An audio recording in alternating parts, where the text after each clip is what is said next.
Hello everyone, thank you for joining this course. I hope आप chapter 1 के videos देखे होंगे और असाइनमेंट करने का प्रयास किए होंगे। आई नो असाइनमेंट करना इजी नहीं होता है, उसके लिए थोड़ा सा खुद को पुश करना पड़ता है। और जो क्वेश्चंस हैं, हमें लगता है कि ये क्वेश्चन आंसर कर लेंगे तो क्या फर्क पड़ेगा, क्या हो जाएगा।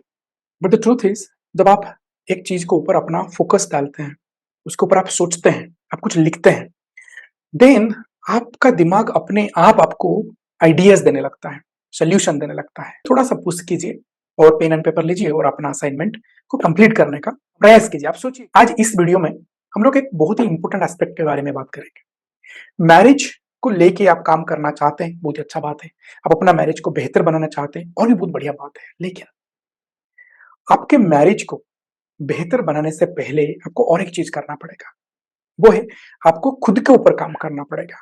आपके खुद के जो पास्ट एक्सपीरियंसेस है, जो नेगेटिव इमोशंस है, उससे आपको हील होना पड़ेगा। ऐसे बहुत बार होता है कि जब आप एक रिलेशनशिप में ऑलरेडी हैं, आप अपने पार्टनर के साथ रह रहे हैं, तो ऐसे अनेक इमोशनल डिस्ट्रेसफुल मोमेंट हुआ होगा, इमोशनल सफरिंग हुआ होगा, जहां पे आपको इमोशनली चोट पहुंचा होगा, आपको हर्ट फील हुआ होगा।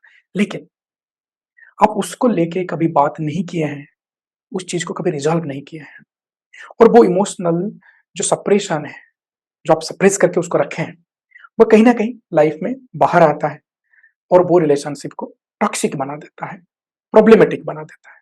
और इसलिए आपको पहले अपना past emotional suffering and trauma को लेके काम करना पड़ेगा।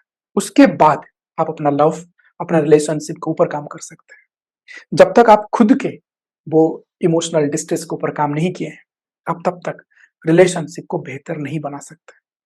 आप ऐसे मान लीजिए, if you are not completely fit physically, आप मैराथन में रन नहीं कर सकते। तो इसलिए आपको पहले फिजिकली फिट होना पड़ेगा, फिर आप मैराथन में जा सकते हैं। ऐसे ही आपको पहले इमोशनली अपना वेलबींग को देखना पड़ेगा, सेल्फ केयर करना पड़ेगा, अपना इमोशंस का केयर लेना पड़ेगा। तब आप अपना मैरिज का केयर ले सकते हैं और उसमें कुछ अच्छाई कर सकते हैं।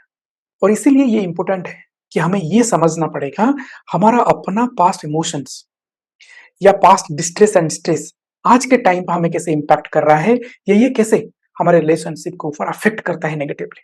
आइए समझते हैं। पहले नंबर 1 नेगेटिव इंपैक्ट होता है कम्युनिकेशन। जब आप इमोशनली अपना दर्द को नहीं डील किए हैं और आप डिस्ट्रेस हैं, तो कहीं ना कहीं आप एक हेल्दी ऑब्जेक्टिव कम्युनिकेशन नहीं कर पाएंगे अपने पार्टनर से। कुछ भी छोटा सा चीज होता है तो आप अपना फीलिंग्स और नीड्स को सही से एक्सप्रेस नहीं कर पाएंगे, बिकॉज आप एक हाइटेंड इमोशनल स्टेट में रहेंगे, तो चीज खराब हो जाता है और इसमें इमोशनल कनेक्शन बनता नहीं है, इमोशनल कनेक्शन टूटता है। और आपको भी बुरा लगता है कि जब आप इमोशनली बात करते हैं तो आपका पार्टनर उसे नहीं समझ पाता है, वो आपको ही ब्लेम करता है शायद, वो आपको इमोशनली सपोर्ट नहीं दे पाता है। और इसलिए कम्युनिकेशन तो अच्छा नहीं होता है, कम्युनिकेशन से कुछ अच्छा नहीं मिलता है, लेकिन कम्युनिकेशन से आपको और दर्द मिलता है। नंबर 2 प्रॉब्लम होता है जब आप अपने पास्ट का इमोशंस को सही से डील नहीं किए हैं, वो है ट्रस्ट इश्यूज। आप अपने जो भी पास्ट एक्सपीरियंसेस के लिए हर्ट हुए हैं या बिट्रेल हुए हैं, आपको जो भी बुरा लगा है, उसकी वजह से आप अपना पार्टनर को ट्रस्ट नहीं कर पाएंगे या अपना इनलॉज को भी ट्रस्ट नहीं कर पाएंगे। तो यहाँ से एक सस्पिशन होता है, वो कुछ भी करते हैं भला बुरा, आपको हर समय में वो एक डाउटफुल लगता है कि वो क्या सोच के कर रहे हैं। आप ट्रस्ट नहीं कर पाते हैं कि वो आपके लिए अच्छा सोच रहे हैं, आप अच्छा सोच के कुछ करने जा रहे हैं। और इसके वजह से आप और एक बहुत बड़ा प्रॉब्लम फेस करते हैं कि आप अपना रिलेशनशिप को बेहतर बनाने के लिए कुछ एक्शंस नहीं ले पाते, क्योंकि आपको लगता है वो भी तो रेडी नहीं है, वो भी तो कुछ नहीं कर रहे हैं।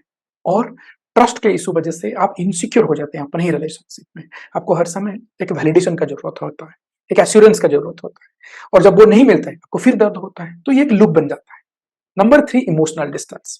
ये एक प्रकार का कोपिंग मैकेनिज्म है। जब आप इमोशनली हर्ट हो रहे हैं या इमोशनली आप खुश नहीं हैं, आप अच्छा नहीं कर रहे हैं, तो आप इमोशनली विथड्रॉ कर लेते हैं या इमोशनली डिटैच्ड फील करने लगते हैं, ताकि वो दर्द भरा इमोशन आपको और फील ना हो। और इसके वजह से आप अपने पार्टनर के साथ कनेक्ट ही होना नहीं चाहते हैं, या आप ऐसा कुछ इनिशिएशन नहीं लेते हैं जहां से एक ओपन कन्वर्सेशन हो या इंटीमेसी हो, वो आप करना नहीं चाहते हैं, वो आप अवॉइड करना लगते हैं। Number 4, intimacy and sexual difficulties. जब इमोशनली आप खुश नहीं हैं, जब इमोशनली आप बहुत सारे दर्द से गुजरे हैं, तो आप इमोशनली किसी के साथ कनेक्ट नहीं हो पाते हैं और आपके अंदर में फिजिकल इंटीमेसी के लिए कोई खास डिजायर नहीं होता है, वो मर जाता है। Number 5, emotional reactivity. ये बहुत ही डेंजरस होता है और कभी-कभी टॉक्सिक भी हो जाता है मैरिज में। छोटे-छोटे हाउस होल्ड चोर्स की वजह से, रिस्पॉन्सिबिलिटीज की वजह से, जैसे जूता यहाँ पे क्यों रखे, टॉवल क्यों अपनी जगह पे नहीं रखे, भीगा टॉवल यहाँ पे क्यों है, लाइट्स क्यों ऑफ नहीं किए, बिल क्यों पेमेंट नहीं किए, ये छोटी-छोटी चीज के लिए आप हाइटेंड रिएक्ट करते हैं, एक्सप्लोसिव रिएक्ट करते हैं, जिसे कुछ अनर्थ हो गया और पार्टनर जो है वो शॉक और सरप्राइज हो जाता है, छोटी सी चीज के लिए इतना क्यों ड्रामा। और कहीं ना कहीं ये छोटी-छोटी चीज डिसएग्रीमेंट्स एंड कॉन्फ्लिक्ट्स क्रिएट करता है, ये ट्रिगर जैसे काम करता है और आपके जो बैगेजेस है, जो इमोशनल ऑन रिजर्व थिंग है, ये इसको बस्ट कर देता है और कहीं ना कहीं आप इमोशनल एक फ्लडिंग स्टेट में आते हैं जहां पे आप घंटों रोते हैं या घंटों तक झगड़े करते हैं या घंटों आप गुस्सा में रहता है। ये सारी चीज आपके लिए डिफिकल्टी बना देता है कि आप एक कामली रशनली बात करें और प्रॉब्लम को सॉल्व करें। और इसी की वजह से कोई भी प्रॉब्लम आप देखे होंगे वो सॉल्व नहीं हो पाता है, आप सिर्फ कॉन्फ्लिक्ट्स में ही चले जाते हैं और ये कॉन्फ्लिक्ट्स का फ्यूल जो है वो वही पिछला इमोशनल अनरिजर्व्ड स्टेट से ही आता है। नंबर 6 है रिजेंटमेंट। रिजेंटमेंट मतलब क्या है कि अंदर से बहुत सारा पैसिव गुस्सा, anger, bitterness towards your partner. और ये इसलिए होता है क्योंकि आपके साथ बहुत सारा बुरा चीज ऑलरेडी पास्ट में हुआ है, जिसके लिए ना तो वो सही बोले हैं, ना इसको कभी एक हेल्दी वे में डिस्कशन किया गया है और इसकी वजह से ये अंदर अभी है, वो दर्द अभी भी है, वो गुस्सा अभी भी है, लेकिन आप उसको व्यक्त नहीं कर रहे हो, एक्सप्रेस नहीं कर रहे हो। तो कोई भी चीज में ये गुस्सा एक आर्गुमेंट्स में आता है, कोई भी चीज में ये उसको कॉन्फ्लिक्ट भी बना सकता है। और कभी कभी ऐसा होता है कि आप एक नेगेटिव एनर्जी कैरी करते हो, आप ऑलवेज फ्रस्ट्रेटेड हो, कुछ भी चीज होता है आप इरिटेटली उसको रिस्पॉन्ड करते हो और आप लाइफ को अपने पार्टनर के साथ एंजॉय ही नहीं कर पाते। नंबर 7 में आता है इमोशनल एंड फिजिकल वेलबींग। पहले तो ये आपका, ये ध्यान रखिए, आपका अपना इमोशनल जो स्ट्रगल है, जो हीलिंग है, ये आपके लिए इंपॉर्टेंट है क्योंकि ये आपका अपना mental health and overall emotional wellbeing के लिए बहुत ही जरूरी है। बाद में मैरिज के लिए ये जरूरी है। आपका अपना एंजाइटी, डिप्रेशन आपको खुद रिजॉल्व करना पड़ेगा, नहीं तो ये एंजाइटी एंड डिप्रेशन आपका मैरिज को और भी प्रॉब्लम में लेके जाएगा। और जब आप एक ऐसी स्थिति में रहते हैं जहां आप खुद एंग्जियस है या खुद सैड फील कर रहे हैं, तो आप अपना रिलेशनशिप के लिए कुछ अच्छा नहीं कर पाते, बल्कि आपका रिलेशनशिप आपके वजह से और खराब होते जाता है। हो सकता है कि आपका इंटेंशन अच्छा है या आप अपना पार्टनर से प्यार करते हैं, उनके लिए अच्छा करना चाहते हैं, उन्हें खुश रखना चाहते हैं, लेकिन आप ये नहीं कर सकते। जब आप खुद खुश नहीं हो पा रहे हैं तो आप दूसरे को खुश नहीं रख सकते। तो इसीलिए आपको अपना इमोशंस के ऊपर पहले काम करना पड़ेगा। Number 8, inability to take things positively. अभी क्या होता है, ये नेगेटिव इमोशंस के बजाय आपको सिर्फ चीज नेगेटिव दिखाई देता है। अगर आपके पार्टनर कुछ अच्छा कर रहे हैं तो आपको क्या अच्छा से उनके साथ एक्सेप्ट करना, एक्नॉलेज करना या अप्रिशिएट करना नहीं हो पाता है। आप उसे होल्ड नहीं कर पाते हैं, कोई भी पॉजिटिव या खुशी वाला मोमेंट को आप अपना हार्ट एंड माइंड में होल्ड नहीं कर पाते, उसे कुछ उसे ज्यादा दिन तक अपने हार्ट में नहीं फील कर पाते हैं, वो ऐसे ही चला जाता है। लेकिन जो नेगेटिव फील है, जो नेगेटिव इमोशंस है, वो कंटिन्यूसली रहता है, उसका कुछ प्रॉब्लम नहीं होता है, वो अपने आप ग्रो होते रहता है। और कभी-कभी इसकी वजह से भी आपका एक पेसिमिस्टिक आउटलुक हो जाता है, एक नेगेटिव आउटलुक हो जाता है। आपको लगता है कि वो चीट कर लेगा, आपको लगता है कि वो ऐसा नहीं करेगा, आपको लगता है कि वो आपको धोखा देगा। तो ये सब चीज जो प्रॉब्लम है ही नहीं लाइफ में, ये सब नया-नया प्रॉब्लम आपका माइंड आपको देता है और आप उसमें भी डील करते हो। नंबर 9 में आता है डिफिकल्टी इन एप्रिसिएशन। आपके पार्टनर कुछ अच्छा करते हैं तो उनका एक्सपेक्टेशन होता है कि आप इसे एक्सेप्ट करेंगे, एक्नॉलेज करेंगे और कुछ अच्छा बोलेंगे भी, लेकिन ये आपसे नहीं हो पाएगा। अगर आप अंदर से खुशी नहीं है तो आप अप्रिशिएशन नहीं कर पाएंगे। बहुत बार क्लाइंट से कंप्लेन करते हैं, 9 चीज में सही किया हूं, एक चीज में कुछ मिस्टेक है और पार्टनर को सिर्फ वही एक चीज दिखाई देता है, वही एक चीज के ऊपर हमारा बात होता है, झगड़ा होता है। वो 9 चीज जो मैं अच्छा किया उसके बारे में कुछ बातचीत नहीं होता है। That all has gone taken for granted. और ये बहुत ही नेगेटिव पैटर्न है। अगर लाइफ में हम पॉजिटिविटी को नहीं देख पाते हैं, पॉजिटिवली बात नहीं कर सकते हैं, तो नेगेटिव हमारे लाइफ में और ग्रो होते रहेगा और पॉजिटिविटी हमारे लाइफ में कम होते रहेगा। तो इसलिए इट इज वेरी इंपॉर्टेंट कि आप अप्रिशिएट करें, और अप्रिशिएट सही से, दिल से आप तभी कर सकते हैं जब आप दिल से खुश हैं और आपके दिल में कोई दर्द छुपा नहीं होता है। Number 10, bringing past incidents. अभी अगर पास्ट का दर्द सही नहीं हुआ है तो वो बार बार आएगा प्रेजेंट में। किसी भी बातचीत होता है, अब हर चीज में वो पास्ट चीज को लेके आएंगे। जब भी आप पास्ट इंसिडेंट को आज के डेट में लेके आ जाते हैं, तब जो डिस्कशन है वो एक दूसरे डायरेक्शन में चलता है। आपका पार्टनर पास्ट में जाके कुछ रिजॉल्व नहीं कर सकता, तो इसलिए वो हेल्पलेस फील करेगा, वो अटैक्ट फील करेगा, तो वो थोड़ा डिफेंसिव हो जाएगा या वो काउंटर अटैक करेगा और बात कहीं पे भी चल रहा है, बात के बात में नहीं रहेगा, वो कॉन्फ्लिक्टफुल बातचीत हो जाएगा। तो इसीलिए आप अपना अगर इमोशनल को रिजल्व करेंगे, ऑन रिजल्व जो इमोशंस है उसको रिजल्व करेंगे, तो आप बार बार पास्ट को नहीं लेकर आएंगे। लेकिन अगर आप इसको रिजल्व नहीं करते हैं तो पास्ट बार बार आएगा और प्रेजेंट को खराब तो करेगा ही और फ्यूचर को और भी बर्बाद करेगा। Number 11, difficulty in forgiveness. आप अपना इनलॉज या अपना पार्टनर्स के कोई भी पास्ट मिस्टेक्स को फॉरगिव नहीं कर पाएंगे, भुला नहीं पाएंगे। और याद रखिए, ये जो फॉरगिवेंस है ये आपके लिए जरूरी है। जब आप किसी को फॉरगिव करते हैं तो आप पीस चूज करते हैं, आप खुशी में रहते हैं, आप वो बर्डन को अपना सर में नहीं कैरी करते हैं, आप रिजेंटमेंट और हेट्रेडनेस, ग्रजेस ये बिल्ड नहीं करते हैं। आपका लाइफ पीसफुल होता है और हैप्पी होता है।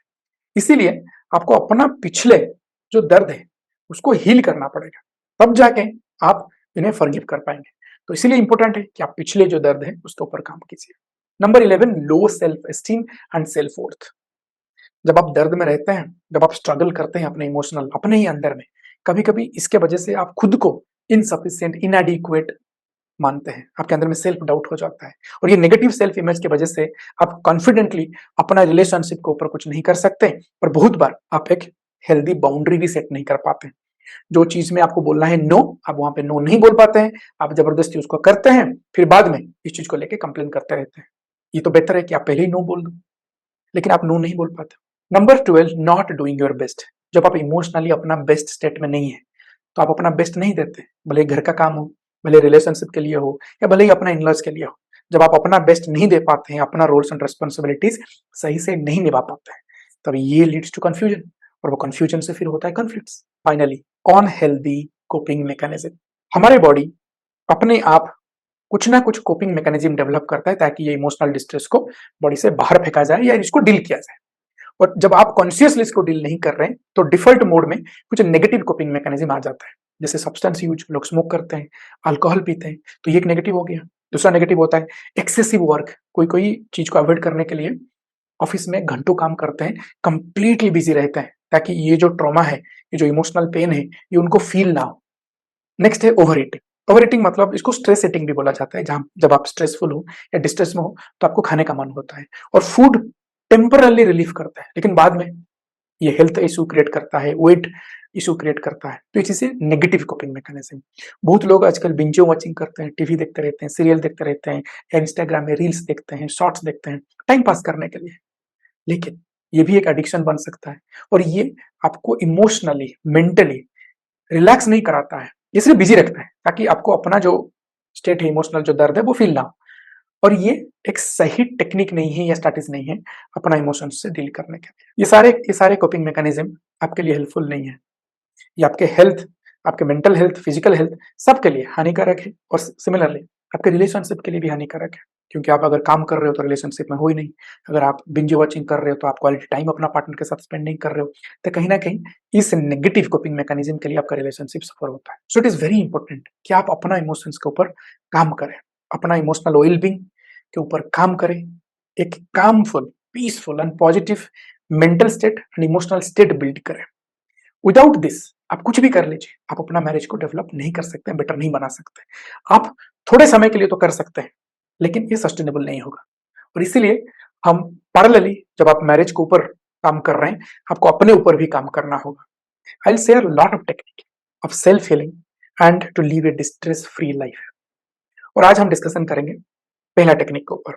याद रखिए, अपने इमोशन से डील करने के लिए पहला और सबसे इंपॉर्टेंट टास्क है एक्सप्रेस करना।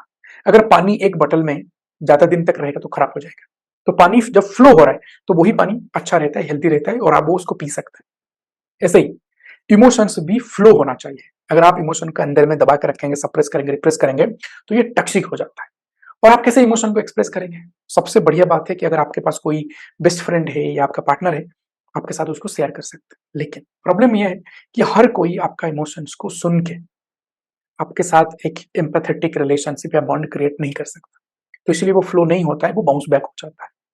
लेकिन आई विल शेयर ए टेक्निक जिससे आपको किसी के ऊपर डिपेंड नहीं होना पड़ेगा, आप अपने आप अपना इमोशंस को एक्सप्रेस कर सकते हैं। I call it thought journalising. इसमें आपको 3 चीज करना पड़ेगा। पहले आप अपना जो थॉट्स है, जो भी इमोशंस है, उसे एक पेपर में लिखिए, और याद रखिए जो भी आपके थॉट्स है, जो भी आपके फीलिंग्स है, जो भी आपके दिमाग में आ रहा है, वो सारा लिखिए।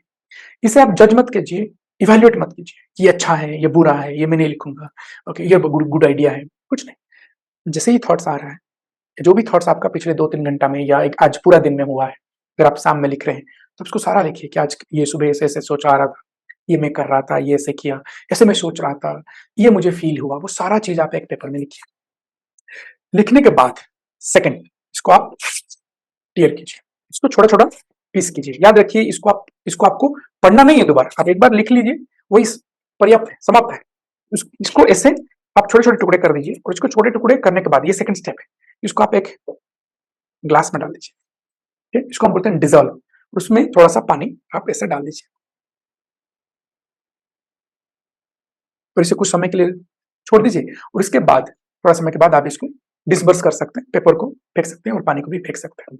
3 स्टेजेस याद रखिए, पहला है राइटिंग, जो भी आपका थॉट्स हैं, जो भी इमोशंस हैं, जो आप अभी फ़ील कर रहे हैं या जो आप फ़ील कर रहे थे पिछले कुछ घंटों से, उसको सारा लिखिए, बिना कोई जजमेंट, बिना कोई इवैल्यूएशन का। लिखने के बाद उसे आप अच्छा से टेयर कीजिए, उसको फाड़ दीजिए, छोटे-छोटे टुकड़े कीजिए और उसको एक कंटेनर में डाल के उसमें पानी डाल दीजिए, उसको डिज़ॉल्व होने दीजिए, उसके बाद आप फेंक दीजिए। ये पूरे प्रोसेस एक साइकोलॉजिकल प्रोसेस है, जो आपके हीलिंग में आपको मदद करेगा। इसको कब करना है? जब भी आपको बहुत सारे सोच आ रहे हैं, आप एक एंग्जायटी फ़ील कर रहे हो या ओवरवेलमिंग फ़ील कर रहे हो या इमोशनली आप बहुत ही इंटेंस इमोशंस फ्लो कर रहे हो, तो आप तुरंत कहीं से भी एक पेपर लीजिए और लिखना स्टार्ट कीजिए। 10-15 मिनट तक आप इसको लिख सकते हैं, ये 30 मिनट्स तक भी जा सकता है और एवरी डे सोने से पहले आप थॉट जर्नलाइज़िंग कर सकते हैं। That is the best time कि सोने से पहले आप अपना पूरा दिन का लिखिए और लिखने के बाद उसको फाड़ के फेंक के, पानी डाल के फेंक सकते हैं। तो 2 टाइम आपको करना है। पहला है जब ज़रूरत है, जब भी आपको बहुत सारा इमोशंस, बहुत सारा थॉट्स आ रहा है और आपको पता है कि ये सब अनवांटेड थॉट्स है या ये अनवांटेड इमोशंस है, तब आप लिखिए। That is SOS. जब ज़रूरत है तब कीजिए। सेकंड जो है वो हर दिन सोने से पहले एक बार थॉट जर्नलाइज़िंग करके फिर आप सोने जाइए। So do this exercise regularly every day without fair, क्योंकि ये आप करेंगे तो ये हमारा फाउंडेशन रहेगा। इसके ऊपर में हम और बहुत सारी चीज करेंगे जो आपको एक कंप्लीटली इमोशनली फ्रीडम दे सकता है, आपको सारा सफरिंग्स, इमोशनल सफरिंग से बाहर लेके आ सकता है, ताकि आप मेंटली इमोशनली फिट हो अपना मैरिज को बेहतर बनाने के लिए। Thank you for watching and all the best for the assignment.